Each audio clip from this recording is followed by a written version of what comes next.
shut my laptop. Hello and welcome back to another episode. I am your host, Salisha Thomas. Y'all, I'm in California right now and it is early in the morning. And I've never been happier to get up this early. My guest today, her spirit shines so bright and I get chills just thinking about her soul.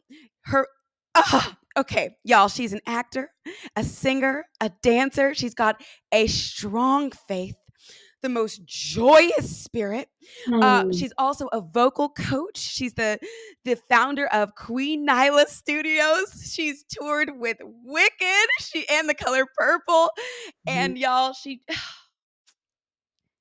just made her Broadway debut in Waitress. Please help me welcome the one, the only, Nyla Watson.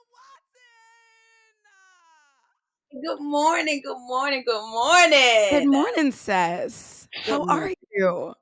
I'm really good this morning. I thank you so much for having me, man. I thank you for waking up this early. I thank you for shining bright, okay, on this, what is it, Monday? Oh. Tuesday? It's Tuesday. It's not even Monday. It's Tuesday. Look at me. Look at us. Shut up. Oh my God. Okay, so Nyla, I know that your life has been a whirlwind right now. The Broadway community, like everything is finally back, like all these things, but it's not just back. You just made your debut in a show in New York City at a time when it's like, oh, we've been missing Broadway for how long did the Tonys say? Like 560 something days? Yeah, 18 months. 18 months, yeah. 18 months. And not only that, but Waitress was like one of the first shows back. Yeah. So you're back in one of the first shows back, and it's your first time. How are you feeling? And how are you feeling? Grateful. Grateful. I feel very grateful. You know, my slogan for this time is, I'm making my Broadway debut in the first musical back that was a closed show, right? Because Waitress closed January 2020. It wasn't shut down with the pandemic. It closed. Right. January 2020, right? Right. And so, for me, it's a testament to the resurrection power of Jesus. Like, he was like, I'm going to bring this thing back for my girl. You know what I mean? And I believe that. I cling to that. So, like, would you ever have thought, like, out of all the musicals to make your Broadway debut in, a show that it already closed? Yeah. So I was like, okay, it had to be this one. Cool. It had to be, right? It was the only show that I had ever seen from the audience 10 times. Wow. 10. I've seen Waitress 9 times on Broadway, 1 time on tour, right? And I remember, yeah, girl, it's what? I'm like, crazy. What? Love the show. Yeah, love the show. Big Sarah Bareilles fan. I was in the audience when Nicolette made her Broadway debut, first Black Jenna on Broadway. Yes. I was in the house. I saw Shoshana's opening night on Broadway. I saw, I love Waitress, right? Oh. And so yeah, I've been saying, I'm making my Broadway debut in a closed show that I didn't audition for. Wait, what? Yes. So I had auditioned for Waitress in 2015, when it was going to ART, when they first, and I didn't get it. At the beginning. At the beginning, right? Didn't get it. But Sarah Bareilles told me I had a beautiful voice in the room. It was like a shining moment of my, audition experience with Waitress. And then I went in again for the tour and, got to work sessions and everything and didn't get that either. And so I was like, okay. And then the show closed, in 2023 years later. So I was like, cool. Like, I'll never get an opportunity to do that, right? And had been auditioning for other things, was slated to do another show off Broadway. Amazing opportunity, super grateful, and was going to be working when the, pandemic lifted in New York. Not lifted, but you know what I mean. I know what you mean. Loosened. Okay. Come on. So, loosened. Like, I'll be working when, I'll be working in the fall. And I was a little bitter. Okay. Because I recently lost a lot of weight during the pandemic. Yes. And I had pridefully, I'll say that, I had pridefully connected my weight loss journey with fame, right? Like, I am going to lose all of this weight and then I will be a thing, you know? Whoa. And so when it was off Broadway and not Broadway, because of the conditioning that I had from being in the business, going to a performing arts school, you know, Yeah. all of the trauma that happens, you know, I had all of this personal success during the pandemic. You know, I got my master's degree. I started my business in 2020. Congratulations. Thank you. I lost all of this weight in 2020. And I was like, the next thing is Broadway, right, Lord? Like, you know, like, and it was not looking like it. And I was disappointed, you know, very sad, very bitter. And I had a really big conversation with my father, with my mentor, with my, you know, life coach, with all my people, trying to like basically talk me into gratitude for these moments. And so I finally got a semblance of gratitude where I was like, you know what, if this is God's best, who am I, you know, to be salty about it? Like, come on now, we can do better than this, you know? And so I went to Cleveland for a gig singing for my high school.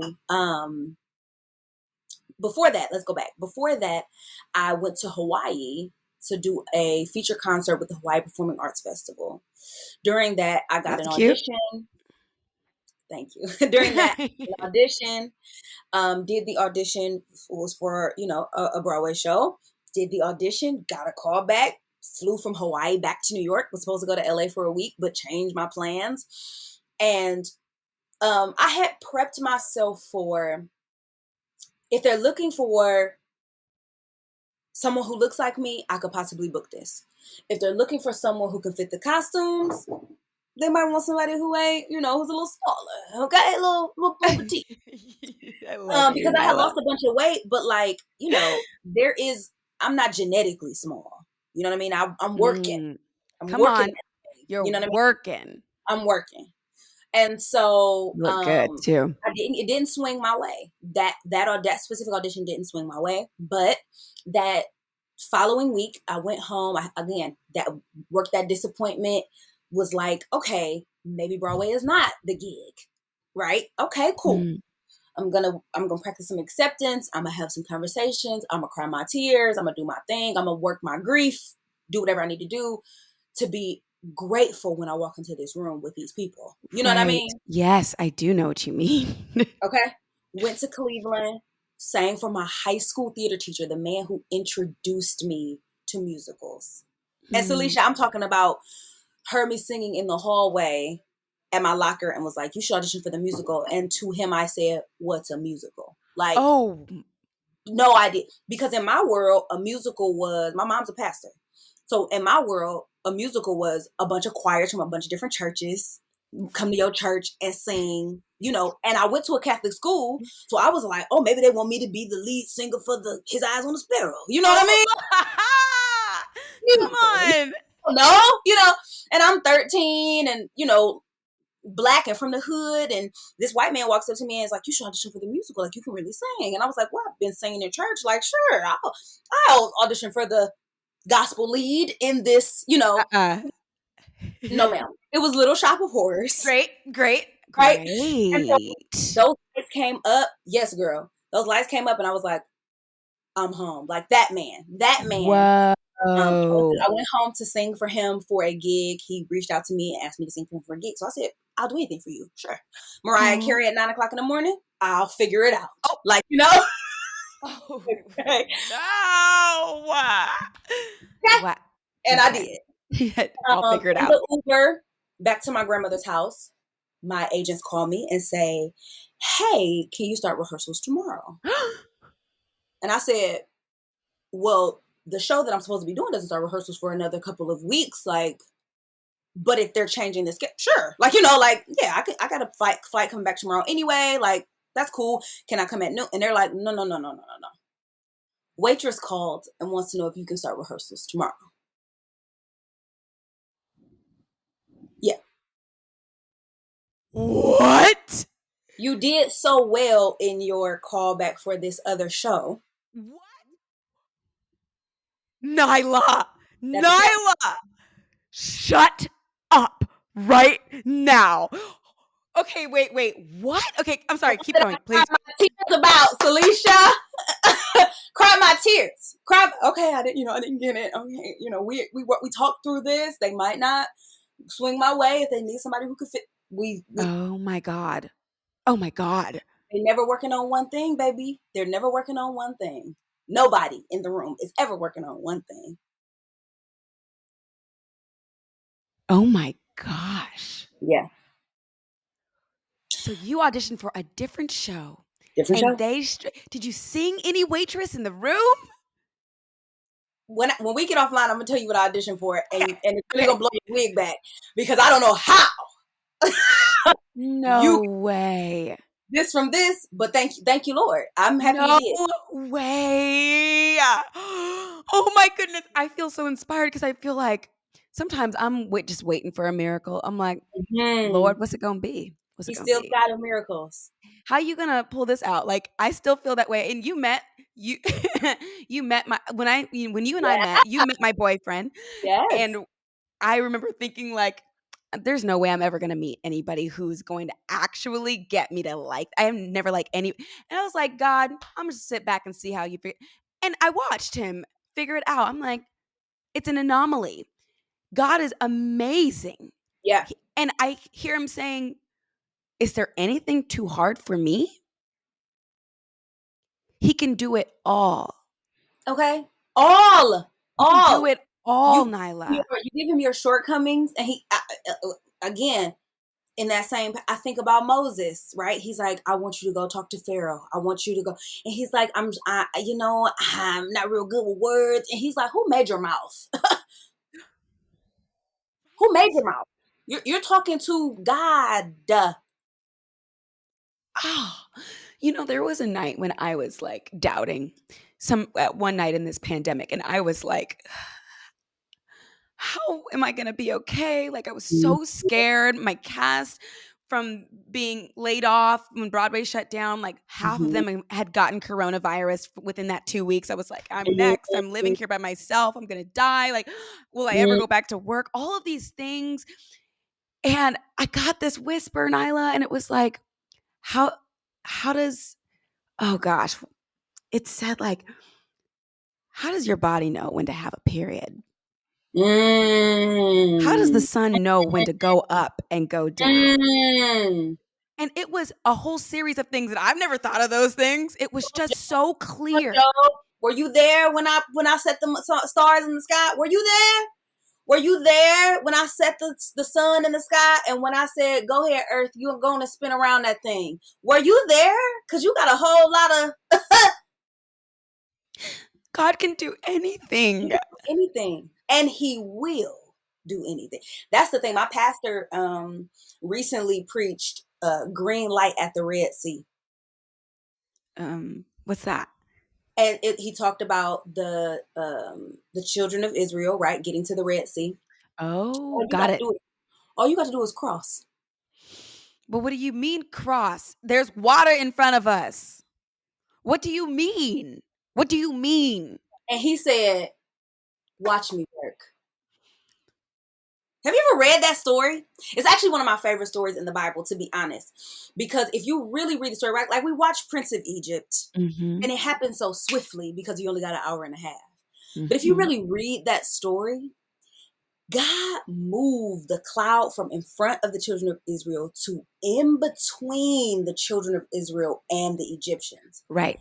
On the children of Israel's side was day, and on the Egyptian side was night of the same cloud. And then all night long the waters parted. Could you imagine? Standing in front of the Red Sea, this God that has said there is a promised land on the other side for you.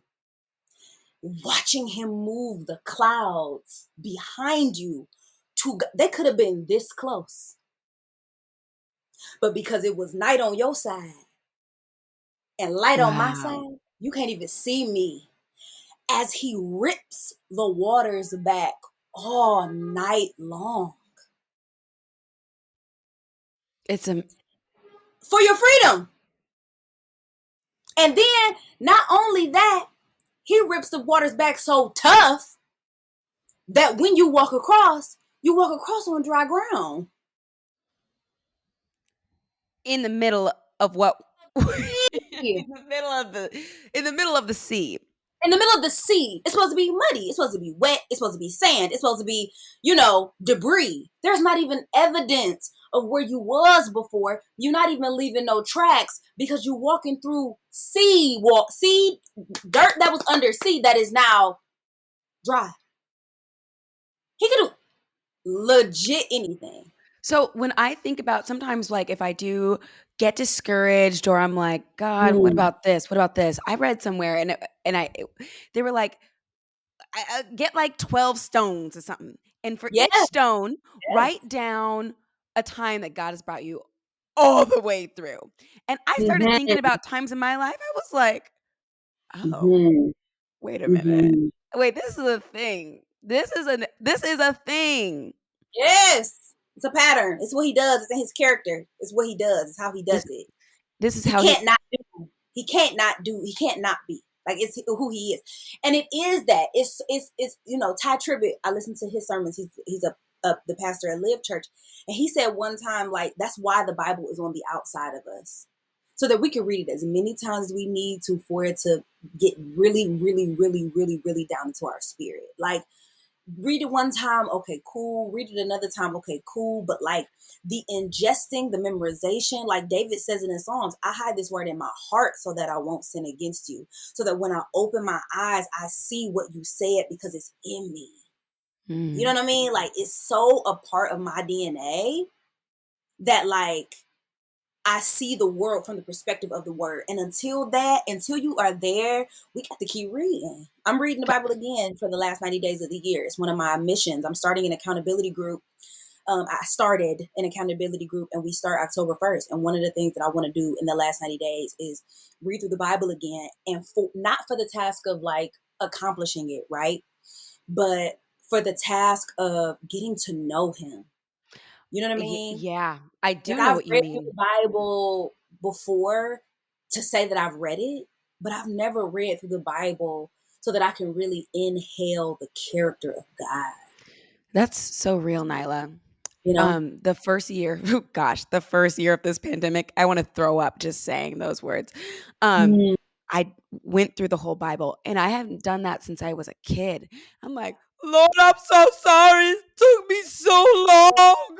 Please spare my life. Like, over here, like, cutting Yeah. up. And it really is fascinating. Like, Mhm. the gems that are in there. Every verse is a promise. It's really amazing, and there's a lot of encouragement. There's a lot of encouragement in there. I remember my old boyfriend, he read through he was an atheist, and he knew the Bible better than me. I'm like, Salisha, what you think this says? Come on. Come on.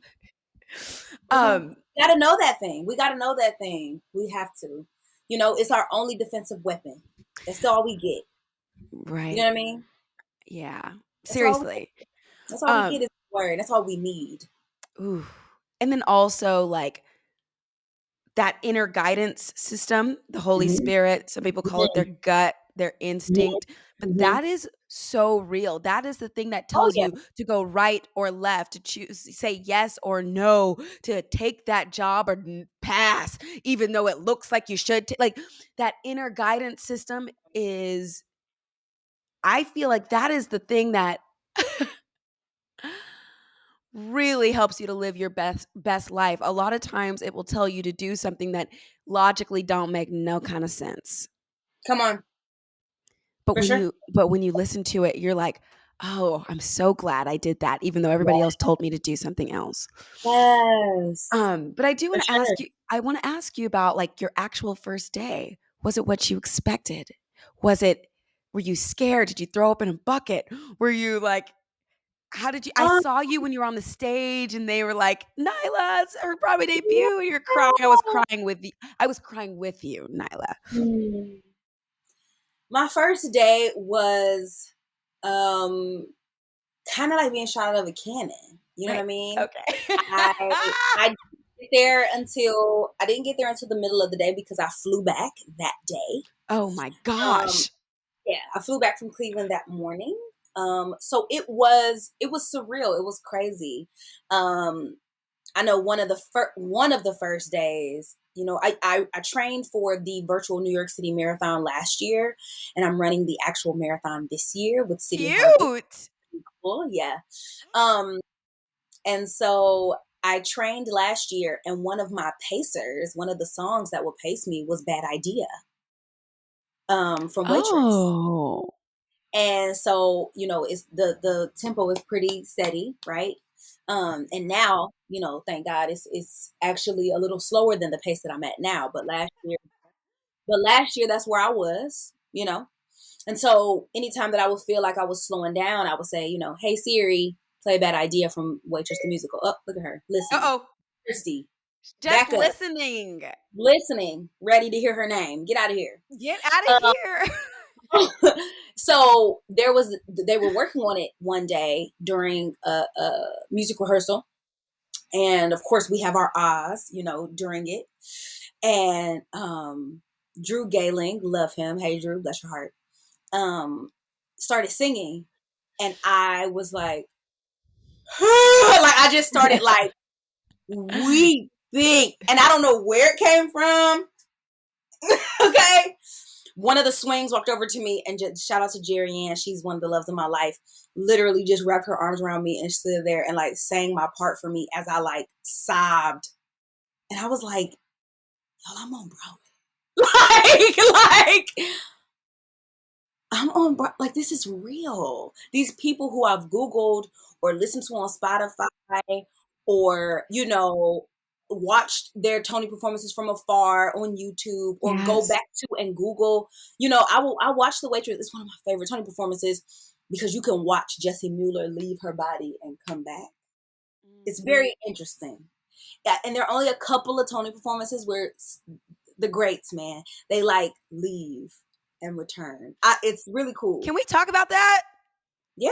What do we think is happening in that moment? Like in a spiritual sense, like when people are in the zone, when people are anointed, like what is happening? You said it as they leave their body, and what do you mean? Like, yeah, I think that there is a point where you allow, these characters, and I say it to my students, right? I'm the CEO of Queen Studios of Voice and Acting. come on.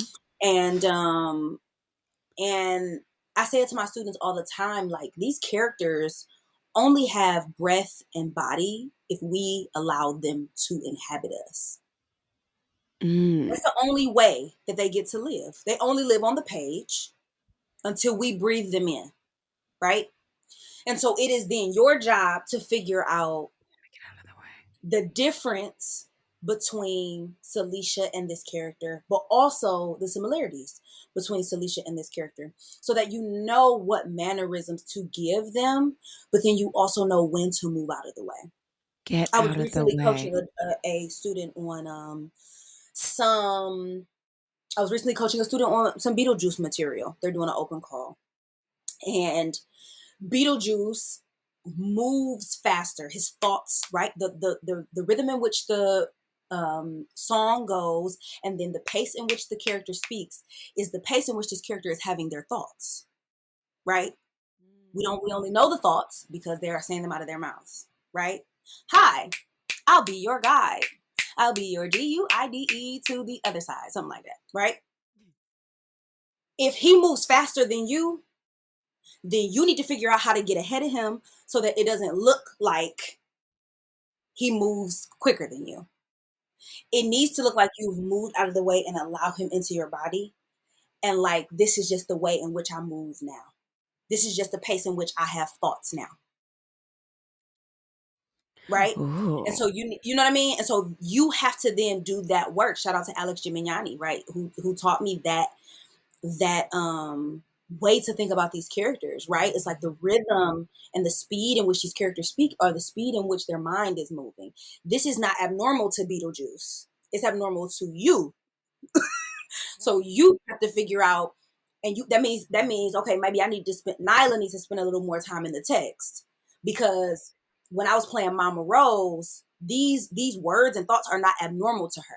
This is how her inner workings move. So whatever judgments I have about them, or if I think that she needs to slow down and take a breath and take a beat and figure this out, that's not what she wants to do in this moment, because that's not what the music says. Right. So Ooh. my opinion as an actor or as a human doesn't matter if I'm going to let her inhabit me. Wow. Mm-hmm.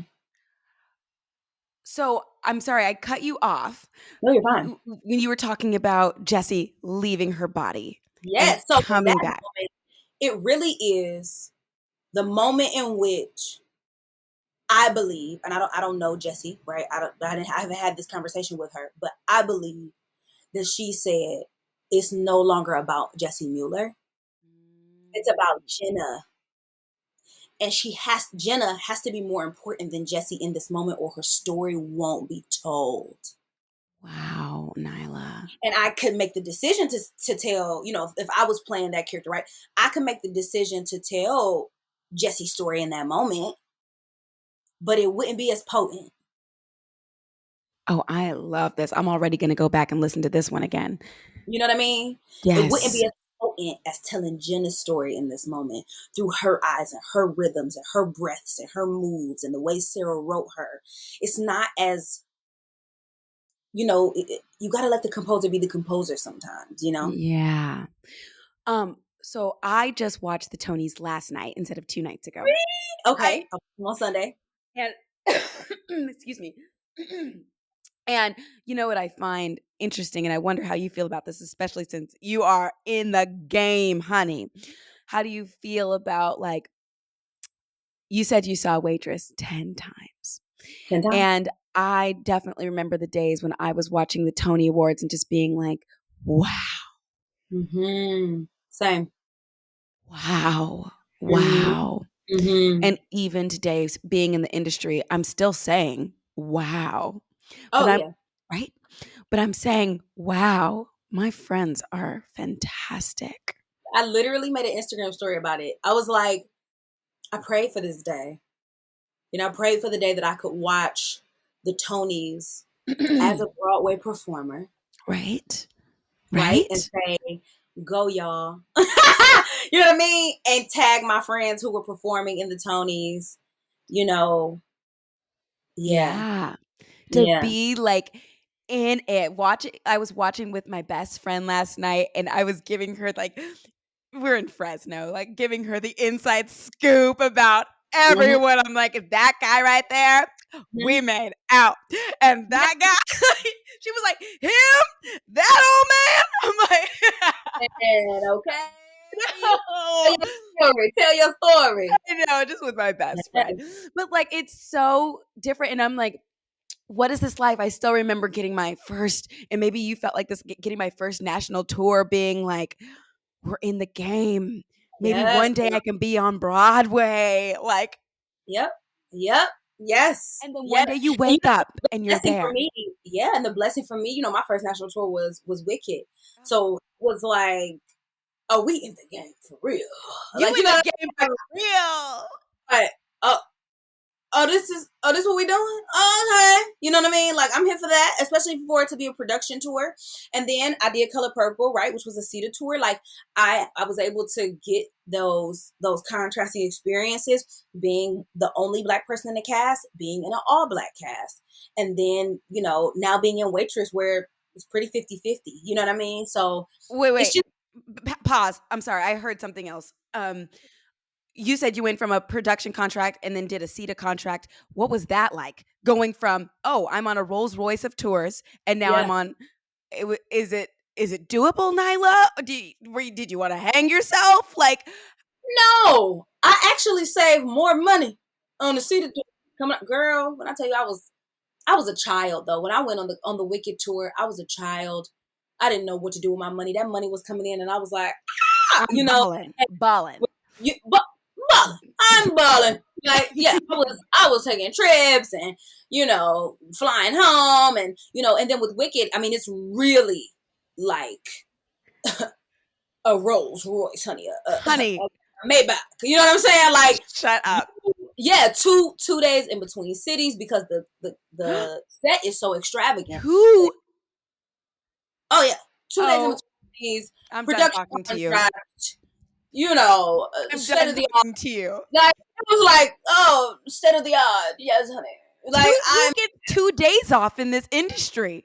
so I think Moulin Rouge will too because they're the tour because their set is so much to build. Wait. Can we Yeah, just have every show on Broadway be 5 days a week? Please? girl, no, because that 8 shows in 5 days was no job. That's real. You That's worked for them 2 days. You worked for them 2 days off. Believe that. real. But it was incredible. You know what I mean? It was a lot of it was hard. It was hard work because you would leave the stage door and they would be like, "You were in the show?" Like, yeah, girl, it was only a little chocolate drop. Like, come on Come now. on now. And then also it was the same year that Trump got elected, right? So being the only African American telling that specific story, Mm. right? It was very much so art imitates life. So it was really difficult. Mm. Or it became really difficult. Yeah, and then going on the Color Purple tour was amazing because we got so many cultural experiences, right? We got invited to every African American History Museum. We got invited to, every monument. We went to go see the Black Panther movie that year as a cast in our African garb. Like, Yes.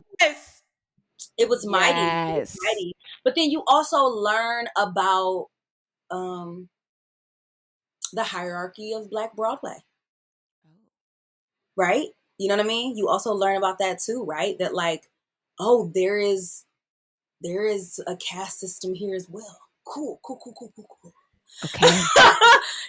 So you learn about Wow. that. You learn about that too, and you learn about like what it means to people who are just entering the industry, right? I was on tour with a lot of people who were just entering the industry. So then you learn what the industry means to them and what it looks like to them. And then you also learn what it means to people who have been on Broadway who are now doing this tour, Right. to kind of be in the limbo between those two entities was very interesting because I had been in the industry for a while.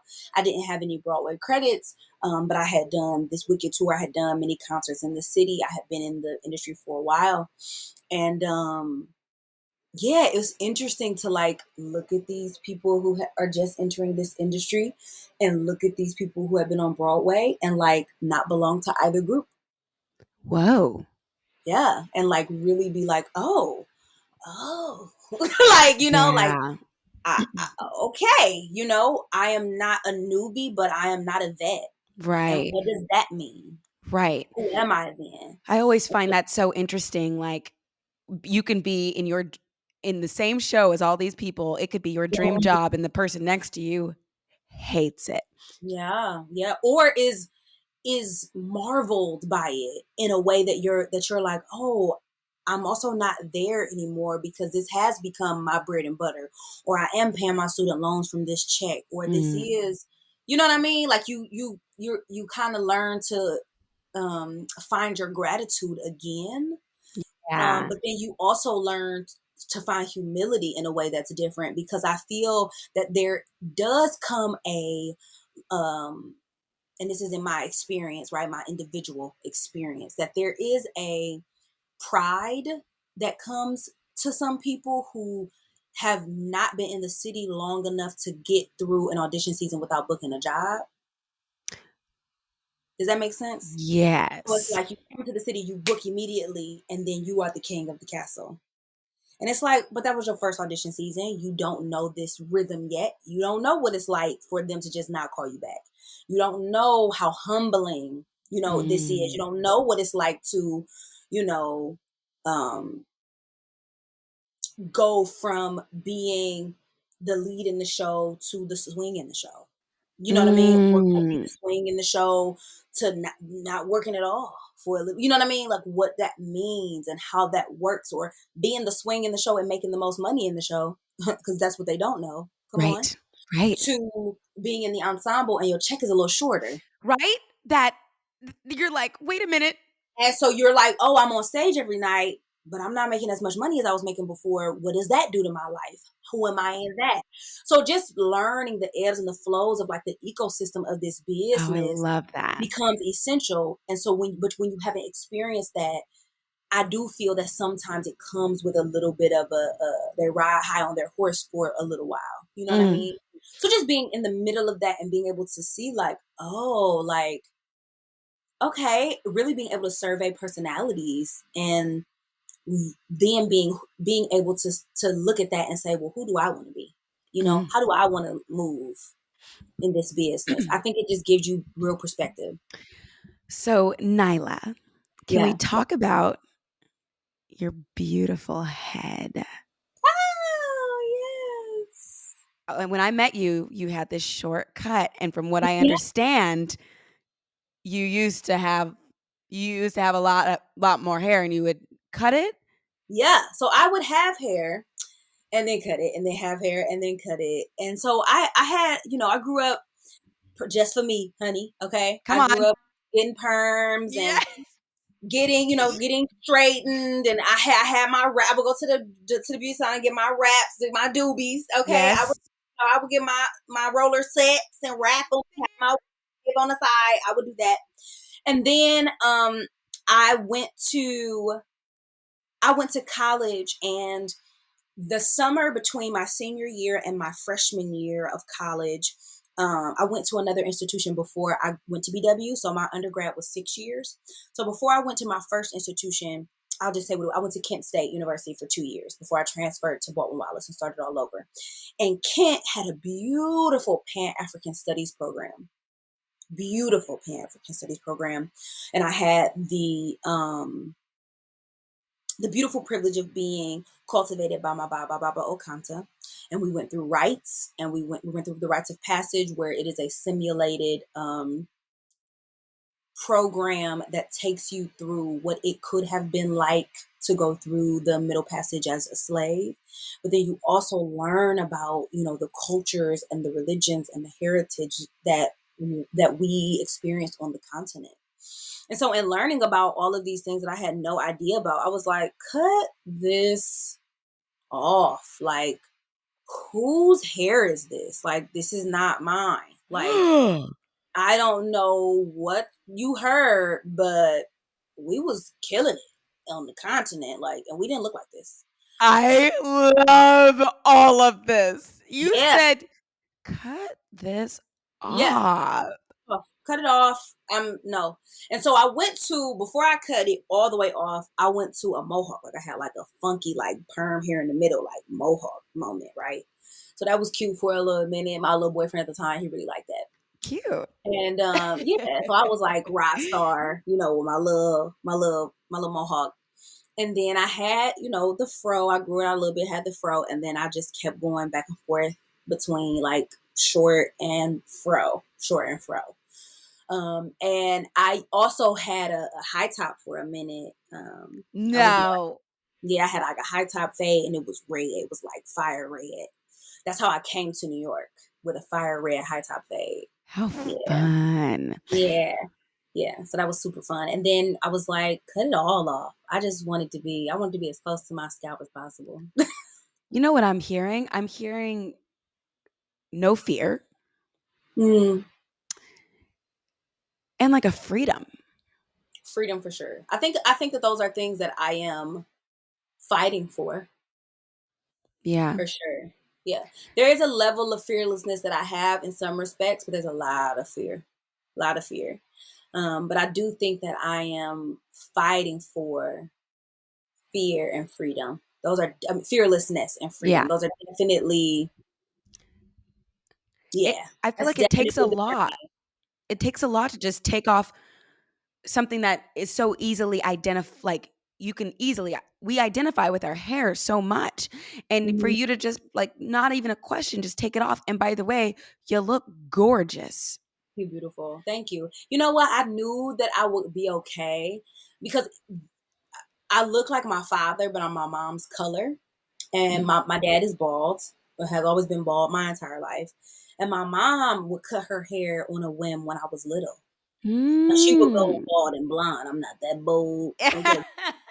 Love Pastor Marcy and her blonde hair, but I couldn't do it. But I did do red for a second. And so I knew because of my parents that they were beautiful when they cut their hair. So I really wasn't nervous that I would be like ugly or like, I would look crazy because I kind of had templates. But I also do think that it was like, I know that I'm different. I think I'm learning to accept that I'm different, but I always knew that I was different. I always knew that like my journey was going to be different. My look was going to be different. My soul is just different. And so I knew that like success would come for me through the embracing of my difference. Yes. And a part of that for me is my look, right? Is my hair, Oh, I love that. And I feel like I just talked to a theater class a few days ago while I'm here in Mhm. town. And that's what I talked about. And I never talk about that, but I'm like, listen, people on Broadway are a bunch of misfits at the highest level. We were all Mhm. some weirdo in our drama club. Mhm. Mhm. And the day that you realize maybe I'm not like a weirdo, but like maybe what makes me different is kind of cool. Yes. Come on. Yes. I was listening to a podcast. I listened to Quote of the Day Show podcast, Monday through Friday. Shout out to Sean Croxton. And I listened to this podcast, and one of the people said, like, don't be better, be different. Right? I feel like that's like Because you what fight so tough to be the best. I want to be the best. I want to be no, just be different. just be Like, be you. you. Like, just do you. Be the best you. Don't be better. Be different. Be completely off. Right. And I think that has really been my call to the industry as well. Right. That like, I'm just not gonna do it like you do it. I'm not gonna sing it how you sing it. I'm gonna walk into the audition room and I'm gonna bounce off these walls. You know what I'm saying? Like Come I'm gonna on. be unforgettable. My point is to not, and I say this to my students all the time, and now it's gonna be on a podcast forever and ever and ever. But my point is to not be better than the last person. My point is for you to be talking about me 6 people after me. Oh, yes. Right? I don't care. Like, I don't want to be better. Oh, I don't want to be at the door like, okay, well, I'm going to do this how she did it different. Nah, I want them to be like, but that Nyla girl. I still want them to Yeah. be thinking about my choice 6 people after me Mm. because because they all doing the same thing. You know, I love that. There was a moment yesterday when I watched the Tonys yesterday when Anika Noni Rose was singing with Ben Platt and they were Mm-hmm. singing "Move On," and that's kind of one of the first times that I listened to the words.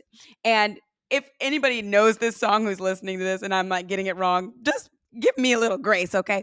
But it sounded like, you know what? Even if we do the same things, it's going to be different. You do it the way you do it, Yeah. Yep.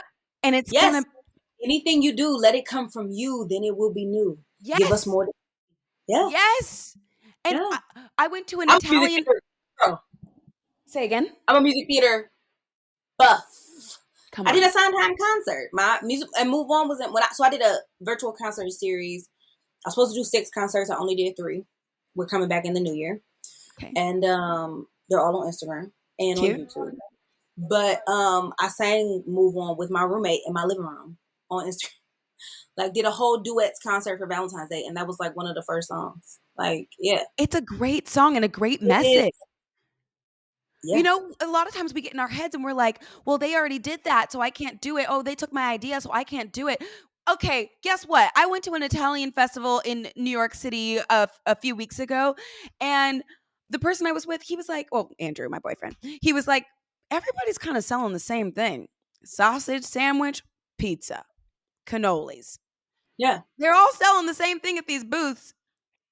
Why do we get in our heads like, oh, well, they're doing it, so we can't? Do your thing. If Do you your thing. do your thing, Do your thing. you got a Yeah. desire to do something, no one else can do it like you. So don't worry, Mhm. I'm gonna close this out soon. I just have a couple more questions. Yeah, of course. How do you take care of your fade? Like, how do you know, like, oh, it's time to clean it up? Oh, Mhm. how do you sleep on it? Because you look good. It looks like very manicured and very groomed. So, Yeah. like, How do you I care have for a it? beautiful barber named Lionel. A shout out to Lionel. And we're scissor hands at Levels Barbershop in Brooklyn. Hey, And he hooks me up. I go every 10 days to 2 weeks. And yeah, he keeps me clean. And then I use the actually come on, product shelf. Yes. the organics coconut oil or Moroccan argan oil. These two oils every one Nice. or at least a quarter size every day. Warm it up in my hands and rub it through, and then I'll brush. And that's it. That's how I maintain every single day. I wash my hair using the same. I use the Moroccan argan oil shampoo and conditioner as well. Um, the organics, same brand. And yeah, I use theirs, or I use this other brand that has like honey in it. It's really beautiful. But Do you, yeah, I do try you to wrap it use up at night? no, Really? really. You just go to sleep. I just go to bed, wake on up, oil it, brush it, go. Oh, that's very tempting. And also, I heard you mention that your mom sometimes just cuts her hair whenever she feels like. And I feel Yeah, like because of that, you have it sounds like, I would assume, you can correct me if I'm wrong, but yeah, yeah. I would assume that you come from like a supportive, like, oh yeah, you want to cut your hair? Like I flirted with cutting my hair. I almost got disowned in my Mm. yeah. So have I you? think those types of decisions in my family um, are not ones that are the ones that are resisted. I think because they're not different choices, right? Like because like my mom did cut her hair, so like having someone who cut her their hair off wasn't a big deal. But like I'm the only one in my family who is not in Cleveland. I am the only one in my family who is an artist full time. Now my little cousin Kayla is a glassmaker, Oh, a full time glassmaker. Yeah, and cheers. so but I think again, I was able to like pave the way for that, right? But Mm, like when I was like, yeah, I want to go to New York and move and be on Broadway, it was like I want to be a star, and they were like, what planet what is are you this? Like, what are you doing? thinking? Yeah, like my dad was like, no, like you need to work at the post office. Like, have you ever Oh, seen have you ever seen Zootopia? yes, I love Zootopia. I sat in DMD. theater. I went to go see that movie with my friend Keisha. At the movie theater, Keisha Gillis at the movie theater, and we were both on tour and we met halfway and like went to the movies and went to dinner. When I tell you I was in that movie theater blubbering, like, who told them? When he was like, you should be a carrot farmer. All your cousins are carrot farmers. We're carrot farmers. What's wrong with being a carrot farmer? That's the conversation that I had with my dad when I said I'm moving to New York. I ain't got no money, but I'm moving to New York and I'm going. And he was like, you should be a postal worker. Like your mom's a postal worker. Your whole family be going to the post office. You should go work. Not Like your my whole whole family. family be going to the post office. Well, they were. My whole family works for the government. Oh, got it. Like everybody, great, great paying government jobs, full benefits. My family, whole family. And Nyla And then went I'm off like, to New York. in New York, the Broadway, and they were like, The opposite of a government job, unless if you're in a Phantom of the Opera with like forever. The opposite. Like we have built-in unemployment in our lives. so it's very interesting, So like when it comes to hair choices and things like that, they're like, yeah, dude, go, bruh, as long as it is not leaving the nucleus, right? But then I was like, I'm popping this bubble, honey. I got to go. Nyla, I Yeah, have so much love for you. I love you. I'm so like, thank you for coming on the show. I'm probably going to air this on both the Salisha Show and Black Hair in the Big Leagues Love it. because you're just the bomb. And I just thank you for sharing your spirit, for getting up early, and also like for killing it. Like, I'm so happy to cheer you on and root you on as you kill it and live your dreams. You are trailblazing for a whole lot of people who are looking up to you, who also want to make their Broadway debuts. People are watching you. So continue to shine and let God use you. Like, it's already being done. So Thank you. thank you. Thank you for joining me. Of course, anytime, girl. Let's do it again, part 2. Come on, part 2. Bye.